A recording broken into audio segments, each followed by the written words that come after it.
तो दोस्तों सुन मेरे दिल की लास्ट एपिसोड अब शायद आपको नेक्स्ट वीक में देखने को मिले, क्योंकि ड्रामे में अब कुछ भी बाकी नहीं रहा। जो इंपॉर्टेंट चीज होगी वो आज की इस वीडियो में आप लोगों को बताने वाला हूं, और ये भी कि भैया किस तरीके से बिलाल अब्दुल्ला अब यहां पर टैकल करेगा हमारी सद्दफ को। जो अमार के साथ हुआ वो तो आपने देख ही लिया, और वो चीज मुझे बहुत ज्यादा इंटरेस्टिंग लगी, क्योंकि अमार को ऐसा लगता था कि वो कुछ भी करेगा और अगला इंसान आंखें बंद करके उसके अकॉर्डिंग चलेगा। दानिया के हवाले से मैंने आपको पहले ही कहा था कि ये एक बहुत बड़ी साजिश के साथ आई है, और अब जो मैं आपको बात बताने वाला हूं वो बात आपको हिला देगी। मुझे ऐसा लगता है कि दानिया की कोई डिवोर्स नहीं हुई होगी।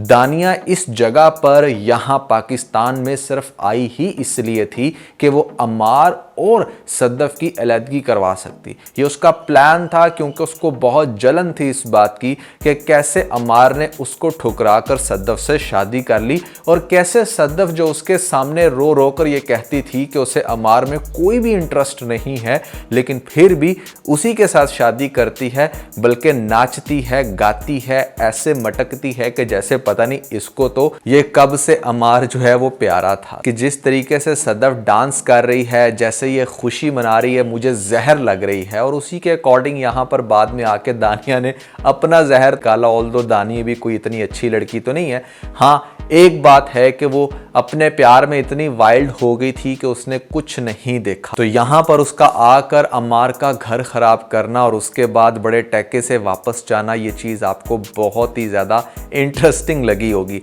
और उससे भी ज्यादा खास तौर पे गौर करने वाली बात यह है कि आपने देखा नहीं कि जिस तरीके से वो ये कह रही थी कि मेरी आंखों के सामने दोगे तलाक, क्योंकि वो उसको सिर्फ पेन देना चाहती थी। अब यहां पर जब इसने ये देखा कि यार इसने तो पहले ही डॉक्यूमेंट दे के तलाक भेजती है, इसने तो उसके ऊपर हाथ नहीं उठाया, वो बेसिकली सिर्फ अपना गुस्सा निकालने आई थी यहां पर। उसको अम्मार से सच कोई मोहब्बत नहीं थी, इसीलिए वो हरबा अपना रही थी कि जिससे यहां पर अम्मार को ऐसा लगता है कि शायद ये मेरे से बहुत मोहब्बत करती है। और इंसान बेवकूफ़ इतना ज़्यादा भी ना हो कि उसे समझ ना आ सके कि अगला इंसान क्या करना चाह रहा है। दानिया की तो बहुत पहले अमार को समझ आ जानी चाहिए थी। खैर, अब हुआ क्या कि यहाँ पर वो ये सब कुछ करके अगली एपिसोड में आपको दिखाया जाएगा कि जिस टाइम 4 बंदों के साथ अमार बारात लेकर जाएगा उसके अपार्टमेंट में, तो हो सकता है कि वहाँ पर वो उसको एक लेटर मिले, और उस लेटर पे ये लिखा हो कि तुम जैसे गंदे इंसान के साथ भी मोहब्बत हो जाती है।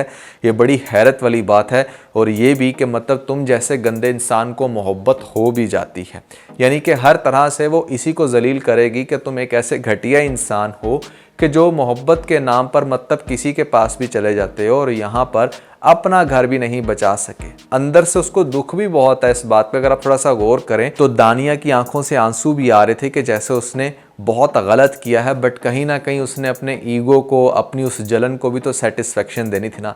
ये सब कुछ करके वो जाएगी यहाँ से, तो अगला जो आपको पड़ाव देखने को मिलेगा वो होगा बिलाल और अम्मार का। अब बिलाल क्या करेगा कि यहाँ पर अम्मार से मिलेगा, जब डेफिनेटली वो उसके ऑफिस में ही काम करता है, तो यहाँ पर अम्मार को बुलाएगा अपने ऑफिस में और उससे पूछेगा कि उसने ये घटिया और नीच हरकत क्यों की।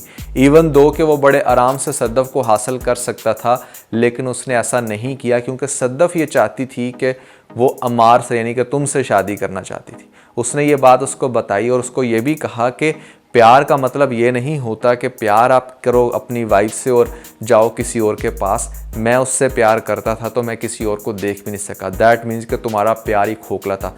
हर तरह से उसकी इंसल्ट करेगा, और हो सकता है कि अम्मार उसको ये कहे कि प्लीज़ उसका दोबारा से पैचअप करवा दो। तो पैचअप करवाना तो दूर की बात है, मुझे ऐसा लगता है कि इस स्टेज पे शायद वो इसको फायर ही कर दे, जॉब से निकाल दे, जो कि अगेन बड़ा इंटरेस्टिंग होगा, क्योंकि आप कोई मतलब नहीं रहता कि ऐसे इंसान को आप इतनी प्रिविलेजेस दो और यहाँ पर अपने ऑफिस में इतनी बड़ी पोजीशन पर बिठाओ जो इंसान किसी भी काम का नहीं है। यहाँ पर जितना टाइम वो ऑफिस में रहा भी है उसने काम नहीं किया, दानिया के अपार्टमेंट में ज्यादा जाकर काम किया। अब क्या होगा कि यहाँ पर आपको दिखाया जाएगा कि जो अगली मुलाकात है वो भी बड़ी इंटरेस्टिंग है, क्योंकि हमारा बिलाल अब्दुल्ला जा रहा है सद्दफ की तरफ, और सद्दफ को अब ऐसा लगना शुरू हो गया कि मैं बार बार कॉल्स करूंगी, उसके पीछे पड़ूंगी, तो बिलाल अब्दुल्ला पागलों की तरह मेरे आगे पीछे होगा। जो कि मेरे ख्याल से अब इस पॉइंट पर बिलाल अब्दुल्ला को भी चाहिए कि वो थोड़ा एटीट्यूड में रहे, और वो कुछ नज़र आ भी रहा है। वो उसको ये बता रहा है कि देखो, मर्द की ये गलती माफ़ कर देनी चाहिए, औरत की गलती ठीक है माफ़ नहीं होती।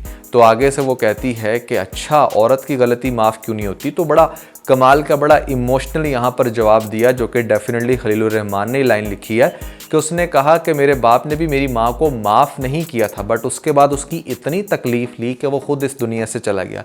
एंड दैट्स ट्रू कि जो बंदे बड़े जज्बाती होते हैं शायद वो मौके पर आपको माफ़ ना करें, बट वो फिर अपने आप को भी कभी माफ़ नहीं करते, क्योंकि उनको आपसे इतनी मोहब्बत होती है कि वो आपके बगैर रह नहीं पाते। और ये वो चीज़ थी जो डेफिनेटली बिलाल अब्दुल्ला को बहुत ही ज़्यादा तकलीफ़ देती थी।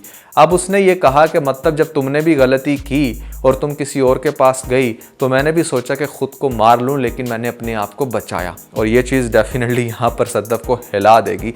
आपने देखा कि सद्दफ़ को अब ऐसा लग रहा था कि जैसे अगर मैं अमार को छोड़ के वापस इसके पास आऊँगी तो ये बड़े अच्छे से मुझे फ़ौरन से वेलकम करेगा और पागलों की तरह आज ही मेरे साथ शादी कर लेगा। जैसे अमार को ये लग रहा था कि दानिया उससे फ़ौरन शादी कर लेगी, दानिया तो खैर उसको डिच करा कर चलेगी। बिलाल यहाँ पर डिच नहीं करवाएगा, बट उसको वो टाइम टू टाइम इस बात का एहसास ज़रूर दिलाएगा कि what she has done actually. उसके पास आकर उसको ये कहेगा कि देख, मैंने अपना प्रपोजल तुम्हारे आगे रखा था, तो मैंने अपना दिल रखा था जिसको तुमने बड़े बुरे तरीके से धुतकारा, और तुम उस इंसान के पास गई ये कहकर कि तुम्हें उससे बहुत मोहब्बत है। मुझे पहले अपनी मोहब्बत की जस्टिफिकेशन दो कि तुम्हारे नज़दीक मोहब्बत है क्या। अब यहाँ पर ना बहुत सारी चीज़ें हमारी सद्दफ़ को चुभेंगी और चुभनी चाहिए भी। मैं चाहता हूँ कि बिलाल इसको अच्छा खासा हार्ड टाइम दे और इसको इस बात का एहसास दिलवाए कि इसने कितनी ज़्यादती की है, इसकी फैमिली के लिए, इसके भाई के लिए और इसके अपने लिए कितना कुछ नहीं किया, इसके प्यार को कैसे उसने ठुकराया था। तो यहाँ पर एक्चुअली में वो चीज़ जो है ना बड़ी इंटरेस्टिंग बनती है, जो तेरे बिन को ओएसटी था क्या होती है बेवफाई तुझे करके दिखा दूंगा। तो कुछ ऐसा यहाँ पर करके दिखाए। खैर वो तो फिर ड्रामा बिल्कुल ही रिवेंज मोड में चला जाएगा, बट इसको हमने ये तो पता है कि लास्ट में जाकर इन दोनों का पैचअप होना है, लेकिन उससे पहले अच्छा खासा हार्ड टाइम देना बड़ा ज़रूरी है। अब वो कैसे होगा कि डिफरेंट मोमेंट्स पर, डिफरेंट जगहों पर, जब ये डिनर पर जाएंगे, जब ये सी व्यू में जाएंगे, तो जगह जगह पर यहाँ पर सद्दफ़ उसको ये क्लेम करेगी कि जैसे वो उससे बहुत मोहब्बत करती है और अब उसके बगैर नहीं रह सकती। तो बिलाल का कैरेक्टर है वो उसको हर मौके पर बड़ा अच्छा तगड़ा जवाब देगा, जिसकी वजह से हमारी सद्दफ़ को आके रोना पड़ेगा। फिर आकर उसकी माँ उसको ये कहेगी कि मैंने तुम्हें पहले कहा था कि दूसरे मर्द के सहारे जो मर्द आपके साथ हो उसको छोड़ा नहीं करते, क्योंकि मर्द जो है ना वो किसी भी टाइम पलटी मार जाता है। अब ये जो प्यार मोहब्बत की बातें कर रहे हैं कि यहाँ पर हाय इससे प्यार हो गया, उससे प्यार हो गया, मॉडर्न लैंग्वेज में मैं इसको सिर्फ अंडरस्टैंडिंग कहता हूँ। किस टाइम आपकी किसके साथ अंडरस्टैंडिंग बनने लग रही है, आप उसको कह देते हो कि हमें प्यार हो गया। जबकि प्यार एक बिल्कुल अलग डेफिनेशन है, जहाँ पर आप उस इंसान की खातिर कुछ भी कर सकते हो। जैसे मान लो कि अगर हमारी सद्दफ़ को अमार से वाकई मोहब्बत होती तो शायद वो अपने प्यार में आके उसकी सब गलतियाँ माफ़ कर देती, और वो चाहे गलती पे गलती करता भी चला जाता तो शायद उसके प्यार को कोई फ़र्क ना पड़ता, क्योंकि वो उससे प्यार करती है और उसके बगैर रह ही नहीं सकती। जैसे आपको दिखाया गया बिलाल अब्दुल्ला को कि यहाँ पर सद्दफ़ कुछ भी करती चली जा रही थी, बट उसको फ़र्क इसलिए नहीं पड़ रहा था क्योंकि वो उससे ट्रू लव करता था। और आज भी अगर वो उससे मिल रहा है, उसके आगे पीछे है, तो सिर्फ इसलिए क्योंकि वो उससे प्यार करता है। बट वो साथ में ये भी जानना चाह रहा है कि सद्दफ़ के दिमाग में क्या चल रहा है, क्योंकि इसने इतनी स्टेटमेंट्स चेंज की हैं, इतना जल्दी अपने आप को कभी यहाँ कभी वहाँ रखा है कि उसको भी थोड़ा टाइम तो लगेगा। बट लास्ट में आपको दिखाया जाएगा कि काफ़ी ज़्यादा बहसों मुबाहिसे के बाद यहाँ पर बहुत दफ़ा जब सद्दफ़ भी आगे से रिजेक्ट होगी तो फिर उसको भी पता चलेगा कि अच्छा तकलीफ़ क्या होती है। तो वो गिड़गिड़ा कर इससे रिक्वेस्ट करेगी कि वो उसको अब दिल से मोहब्बत करती है। और किसी पॉइंट पर आपको एक डेफिनेटली एक इमोशनल सीन दिखाया जाएगा, जिससे हमारे बिलाल को ये कहते हुए दिखाया जाएगा, रोते हुए दिखाया जाएगा और फाइनली इसको एक्सेप्ट करते हुए दिखाया जाएगा। बेसिकली इस ड्रामे के अंदर एक बहुत ही बड़ी बुर्दबारी दिखाई जाएगी मर्द के एंड से कि हाँ औरत ने गलती की और मर्द ने माफ़ कर दिया। दूसरे एंड पे औरत ने माफ़ नहीं किया था एक मर्द को। तो खलील साहब चूँकि बड़े एक्सट्रीम हैं, उनको ऐसा लगता है कि शायद औरतों के अंदर, वैसे तो वो खुद अपने इंटरव्यूज़ में कहते हैं कि औरतों में बर्दाश्त ज़्यादा है, लेकिन इस ड्रामे के अंदर उन्होंने थोड़ा सा अपोजिट गेम खेली है। आपको कैसी लगी है उनकी ये गेम, कैसी लगी है ये राइटिंग, और कैसा लग रहा है ये ड्रामा, आपने मुझे ज़रूर बताना है। और ये भी कि एक्सपेक्टेड आपके अकॉर्डिंग नेक्स्ट एपिसोड के लास्ट में क्या होगा और कितनी एपिसोड रहती हैं, ये बहुत सारे लोग पूछ रहे थे। तो यार 4 से ज़्यादा एपिसोड आइडियली बनती नहीं है, क्योंकि इसके अंदर अब ऐसा कुछ बचा नहीं है। ड्रामा ऑलरेडी बड़ा स्लो पेस पे था, बट चूंकि स्टोरी भी प्रोग्रेस नहीं कर रही थी और अब चूंकि इसके व्यूज़ ड्रास्टिकली बहुत डाउन हो चुके हैं, तो हम ये अज्यूम कर सकते हैं कि ड्रामा नियर फ्यूचर ख़त्म हो जाएगा।